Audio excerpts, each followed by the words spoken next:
Isn't it crazy? Your Shopify sales are going great on the one hand, while your backend operation is in a frenzy. Imbalanced stock levels, late shipping, multi-channel chaos, failed payments. Your stock is showing available while your warehouse is showing otherwise. Even if you are growing but are busy fixing errors, that is nothing less than a warning sign. The first issue with the Shopify backend process is its chaotic inventory management. What Shopify does is it manually manages all the inventory updates. Overselling, manual entry, stockouts, also manual entry. Manual updates don't help you scale, but does the 360 of it. The next challenge that comes while dealing with Shopify e-commerce is its shipping complexity.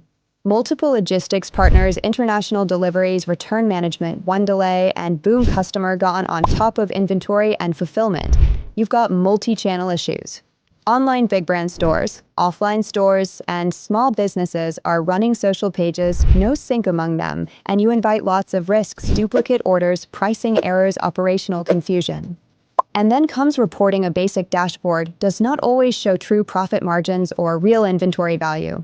And last but not least, payment failures and chargebacks. Shopify struggles with payment failures all the time and have limited multi-currency support. Result: revenue starts leaking quietly.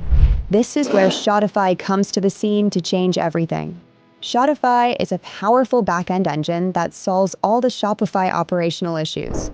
It centralizes inventory, automates order workflows, and syncs data across multiple channels.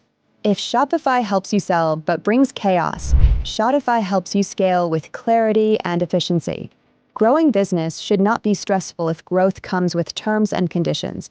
It's time to look for better options that can upgrade your foundation.